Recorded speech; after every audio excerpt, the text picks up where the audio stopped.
And I want to tell you a story. I'm going to ask you all to close your eyes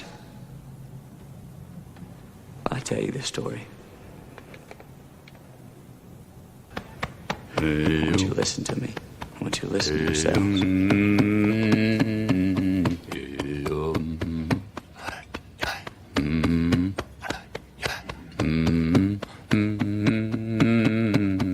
I'm going to talk to you about some things that I've learned in my journey. Most from experience, some of them I heard in passing, many of them I'm still practicing, but all of them I do believe are true. Now, they may be truths to me, but don't think that that makes them mine, because you cannot own a truth. So please think of these as signposts, approaches, paradigms that give some science to satisfaction. They're yours to steal, they're yours to share, liken to your own lives, to personally apply in your own lives, in your own way, should you choose to. So, here we go.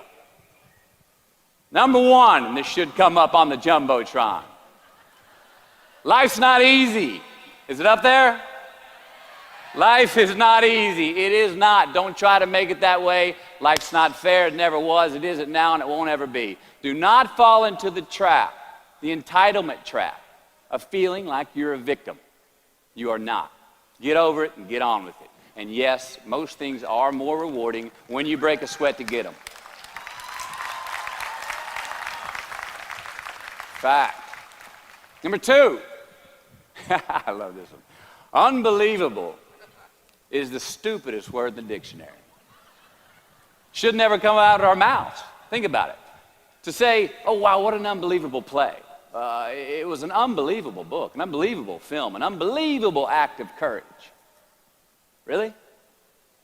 It may be spectacular, it may be phenomenal, most excellent or outstanding, but unbelievable?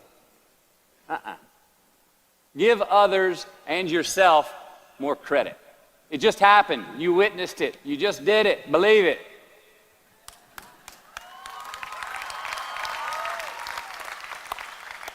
What about the other side of unbelievable?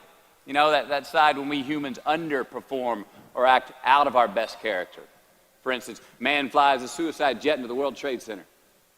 Millions die from diseases every day that we have cures for. Bob the Builder swears that he's going to have your house built by Thanksgiving, and you can't move in until Christmas the next year. Our best friends lie to us, and we lie to ourselves all the time. Unbelievable? I don't think so.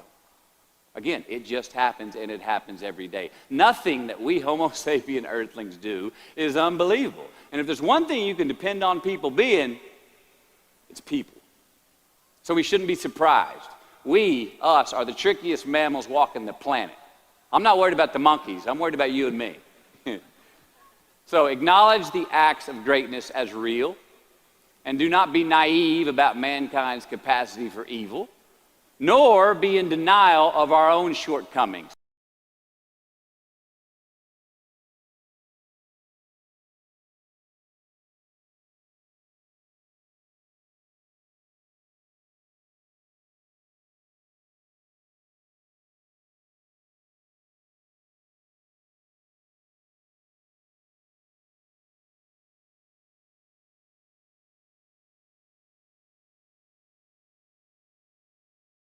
Happiness is an emotional response to an outcome. If I win, I will be happy. If I don't, I won't. It's an if-then, cause and effect, quid pro quo standard that we cannot sustain because we immediately raise it every time we attain it. You see, happiness demands a certain outcome. It is result reliant. And I say if happiness is what you're after, then you're going to be let down frequently, and you're going to be unhappy much of your time. Joy, though, joy is a different thing. It's something else. Joy is not a choice. It's not a response to some result. It's a constant. Joy is the feeling that we have from doing what we are fashioned to do, no matter the outcome. Now, personally, as an actor, I started enjoying my work and literally being more happy when I stopped trying to make the daily labor a means to a certain end. For example, I need this film to be a box office success. I need my performance to be acknowledged. I need the respect of my peers. All those are reasonable aspirations, but the truth is, as soon as the work, the daily making of the movie, the doing of the deed became the reward in itself for me, I got more box office, more accolades and respect than I ever had before. See, joy is always in process. It's under construction. It is in constant approach, alive and well in the doing of what we're fashioned to do and enjoying it. Number 4, define success for yourself. You already like that one? Define success for yourself. Now check this out. I'm in south of New Orleans a few years ago, and I went to a voodoo shop. And they had this wooden partition against the wall with these columns. And in these columns were all these vials of these magic potions, right? And the headings above each potion defining what they would give you were things like fertility, health, family, legal help, energy, forgiveness, money. Guess which column was empty? Money. Let's admit it. Money is king today. It's what makes the world go round. It is success. The more we have, the more successful we are, right? Now, I would argue that our cultural values have even been financialized. Humility is not in vogue anymore. It's too passive. It's a get-rich-quick on the internet, richest 15 minutes of fame world that we live in, and we see it every day. But we all want to succeed, right? So the question that we've got to ask ourselves is what success is to us, what success is to you. Is it more money? That's fine. I got nothing against money. I don't. Maybe it's a healthy family. Maybe it's a happy marriage. Maybe it's to help others, to be famous, to be spiritually sound, to leave the world a little bit better place than you found it. Continue to ask yourself that question. Now, your answer may change over time, and that's fine. But do yourself this favor. Whatever your answer is, don't choose anything that will jeopardize your soul. Prioritize who you are, who you want to be, and don't spend time with anything that antagonizes your character. Don't drink the Kool-Aid, man. It tastes sweet, but you will get cavities tomorrow, all right? Life is not a popularity contest. Be brave, take the hill, but first answer that question, what's my hill? So, how do I define success? For me, myself. Well, for me, it's a measurement of 5 things. We got fatherhood. We got being a good husband. We got my health, mind, body, and spirit. We got career, and we got friendships.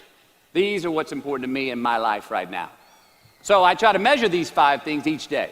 I check in with them. I like to see whether or not I'm in the debit section or the credit section with each one. Am I in the red or am I in the black? You follow? For instance, sometimes say my career is rolling. All right, it's way up here in the black, but I see how my relationship with my wife maybe could use a little bit more of my attention. I got to pick up the slack on being a better husband. Get that one out of the red. Or say my spiritual health could use some maintenance. It's down here, but hey, man, my friendships and my social life, they're in high gear, right? I got to recalibrate. Checks and balances. I got to go to church. Remember to say thank you more often, something. But I got to take the tally because I want to keep all 5 in healthy shape.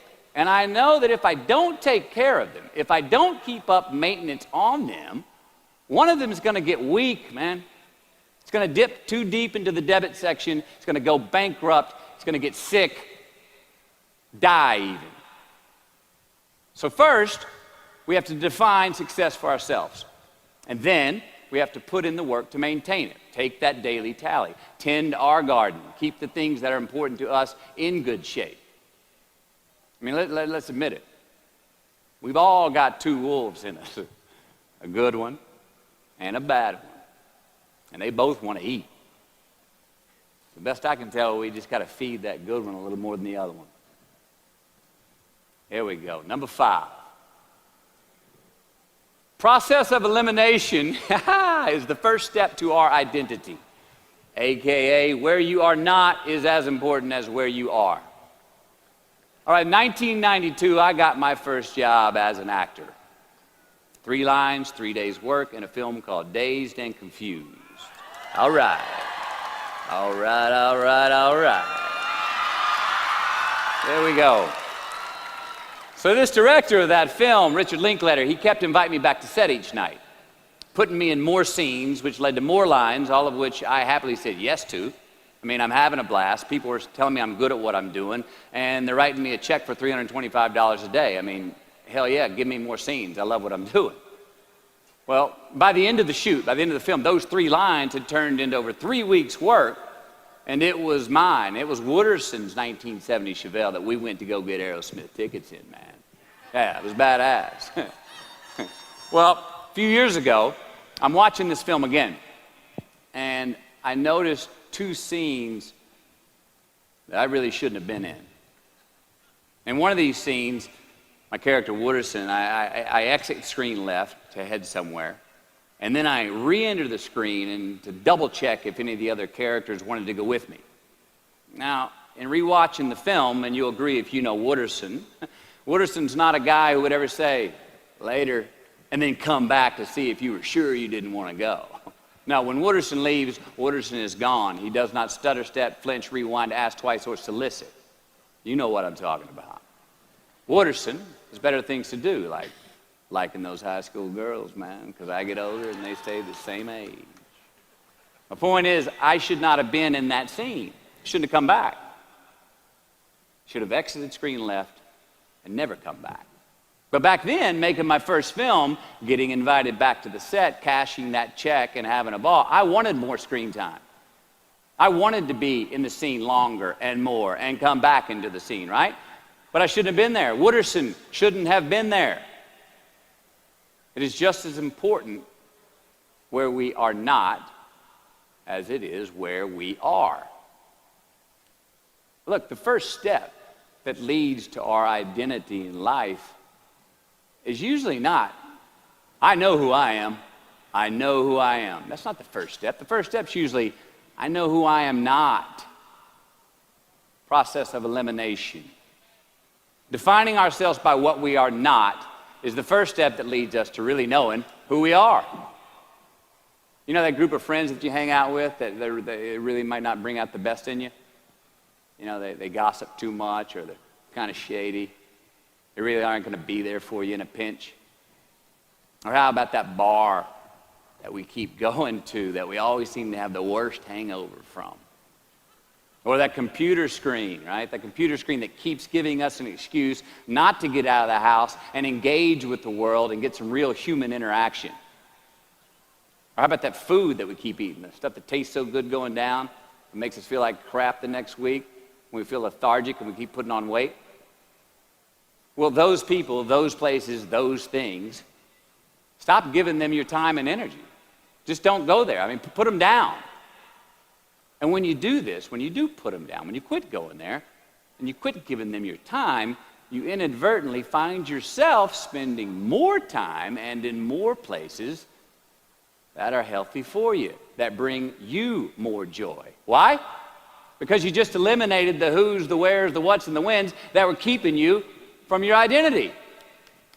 Like, trust me, too many options, I promise you this, too many options will make a tyrant of us all. All right, so get rid of the excess, the wasted time. Decrease your options. And if you do this, you will have accidentally, almost innocently, put in front of you what is important to you by process of elimination. Knowing who we are is hard. It's hard. So give yourself a break. Eliminate who you are not first, and you're going to find yourself where you need to be. Number 6, don't leave crumbs. And the beauty of delayed gratification. So what are crumbs? Well, the crumbs I'm talking about are the choices that we make that make us have to look over our shoulder in the future. You didn't pay that guy back the money that you owed him, and tonight you just saw him 3 rows behind you. Shit. You slept around on your spouse and you just found out that tomorrow she and the lady you're having an affair with are going to be at the same PTA meeting. Shit again. You drank too much last night. You're too hungover to drive your son to his 8 a.m. Saturday morning baseball practice. These are the crumbs. They come in the form of regret, guilt, and remorse. You leave crumbs today, they will cause you more stress tomorrow. And they disallow you from creating a customized future in which you do not have to look over your shoulder. So let's flip the script. Instead of creating outcomes that take from us, let's create more outcomes that pay us back, fill us up, keep your fire lit, turn you on for the most amount of time in your future. These are the choices I'm talking about. And this is the beauty of delayed gratification. All right, tee yourself up. Do yourself a favor. Make the choices, the purchases today that pay you back tomorrow. Residuals. In my business, we call it mailbox money. If I do my job well today, and that movie keeps rerunning on TV, 5 years from now, I'm getting checks in the mailbox. It's a heck of a deal. So whether it's prepping the coffee maker the night before, so all you got to do is press the button in the morning, or getting ready for the job interview early so you don't have to cram the night before, or choosing not to hook up with that married woman because you know you're going to feel horrible about it tomorrow, and her husband carries a gun, or paying your debts on time so that when you do see that guy 3 rows back tonight, you don't have to hunker down in your seat hoping that he don't see you. Get some ROI. You know what that is? Return on investment. Your investment. You. Customize your future. Don't leave crumbs. Number 7. Dissect your successes and the reciprocity of gratitude. We so often focus on failure, don't we? When we study failure, we obsess with failure. We dissect failure and our failures. We dissect them so much we end up intoxicated with them to the point of disillusion. I mean, when do we write in our diary? Usually when we're depressed. What do we gossip about? Other people's flaws and limitations. I mean, we can dissect ourselves into self-loathing if we're not careful. I find that most of the times our obsession with what is wrong just ends up breeding more wrong, more failure. Now, the easiest way to dissect success is through gratitude. Giving thanks for that which we do have, for what is working. Appreciating the simple things we sometimes take for granted. We give thanks for these things, and that gratitude reciprocates, creating more to be thankful for. It's really simple, and it works. Now, I'm not saying be in denial of your failures. No, we can learn from them too, but only if we look at them constructively, as a means to reveal what we are good at, what we can get better at, what we do succeed at. Now, personally, I've read a whole lot of my bad reviews. All right? I've had quite a few. Written by the more talented critics, they are the ones who give constructive bad reviews. They reveal to me what did translate in my work, what came across, what was seen or what wasn't. Now, I don't obsess on the unfavorable aspect of their review, but I do seek what I can learn from it. Because their displeasure actually uncovers and makes more apparent what I do well, what I am successful at, and then I dissect that. All right, life's a verb. We try our best, we don't always do our best. Well, architecture is a verb as well. Yes, it is. And since we are the architects of our own lives, let's study the habits, the practices, the routines that we have that lead to and feed our success, our joy, our honest pain, our laughter, our earned tears. Let's dissect that and give thanks for those things. And when we do that, guess what happens? We get better at them, and we have more to dissect.